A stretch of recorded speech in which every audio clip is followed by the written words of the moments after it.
I always tell guests, whale watching is never going to be the same after you've come to San Ignacio.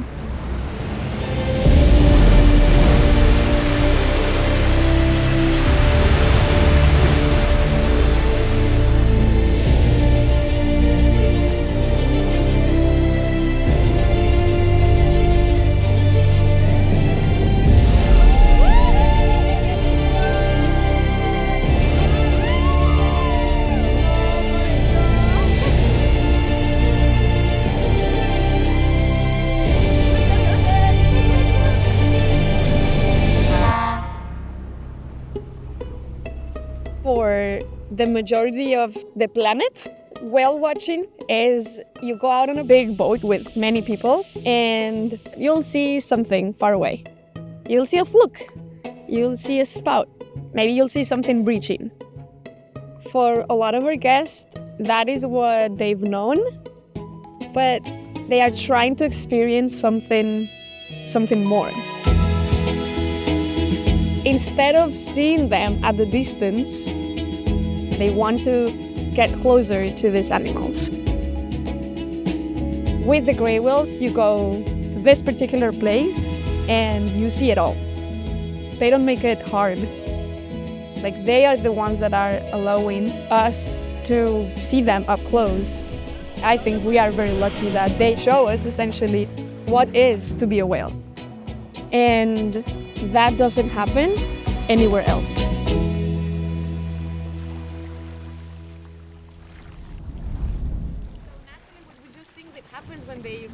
When they reach their feeding grounds, it's like the calf is like, I'm out, mom. It's more like probably the calf saying, bye, I want to be independent, I'm 18, I'm going out. For some reason, I've always been like obsessed with dolphin and whales since I can remember.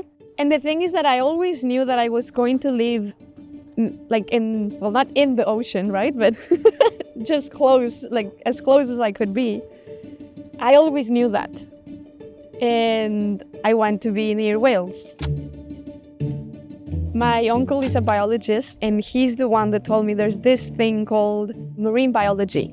But I was young, and I think just because it had the word marine, I was like hooked. Whales and dolphins live in the ocean, so I guess that is the thing that I'm going to do. I studied marine biology, and I studied acoustics of blue whales here in Loreto. Right after university, I needed to move away a little bit. It was like professionally and personally, I was going through a lot of different things. I landed in San Ignacio, and San Ignacio offered me other doors. When the opportunity came to work for the first time in whale camp, I know it's a place that I really liked when I went there as a student, so I was like, let's just go and you're going to like it, and you need the time to think about what am I going to do with my life. What's the next step? I was whale watching every single day, seeing the gray whales every single day, having people come in and seeing them experience the gray whales for 4 months straight. I was like, what other place that I haven't found can give me that? I never thought that was a job, and the lagoon and whale camp basically showed that to me.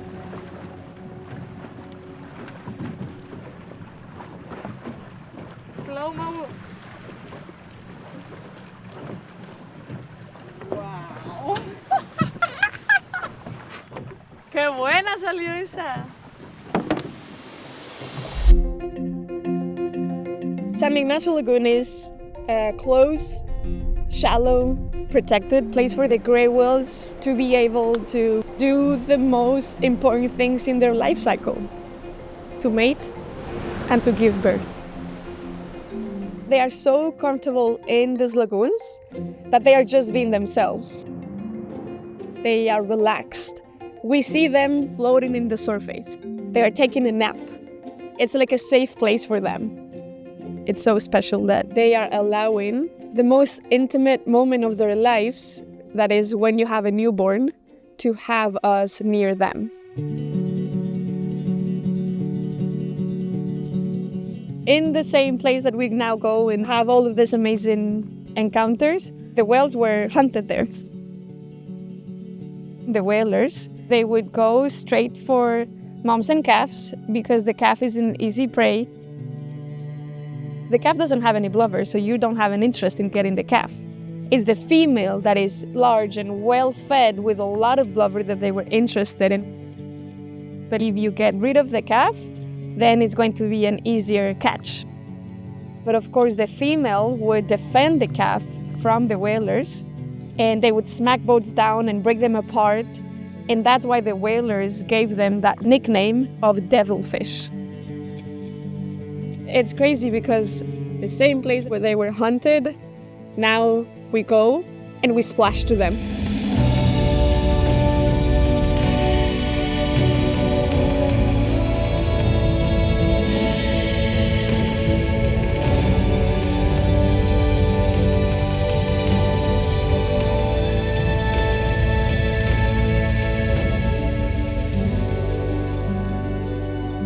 So a friendly whale shows up.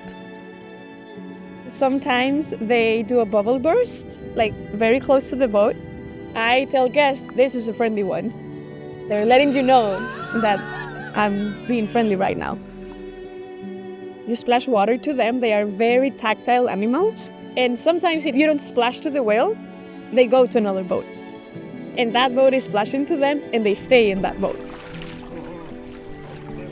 Some just go and stay right next to the boat, feeling it even, going underneath the boat.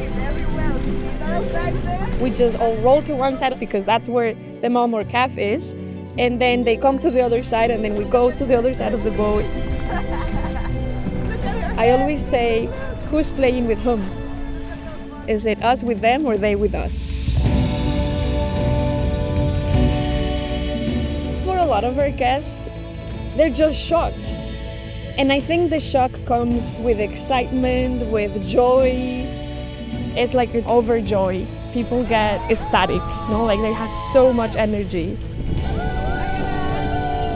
You feel like that energy from this exchange that is happening. They went from what the whalers call the devilfish to a friendly whale. It's a reminder, I think, now of what it was in the past, and I think of what we don't want it to be. The value of having whales has changed.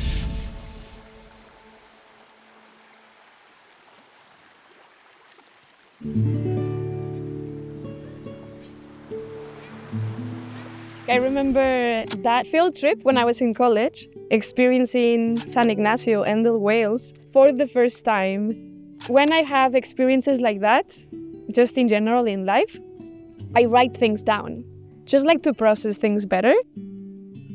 Years later, I found this note that I wrote when I was on this field trip saying, one day I'm going to come back to San Ignacio and I'm going to work here with the gray whales.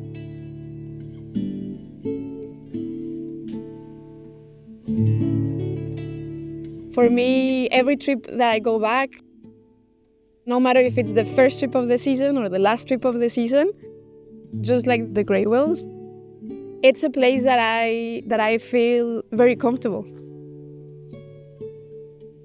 It's just, I feel like me.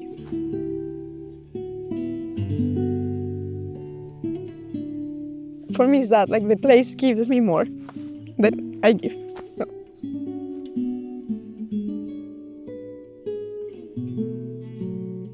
And now I get to go back every single year. It's just the sum of everything now. It's like a dream. I think now the cool thing is to share it.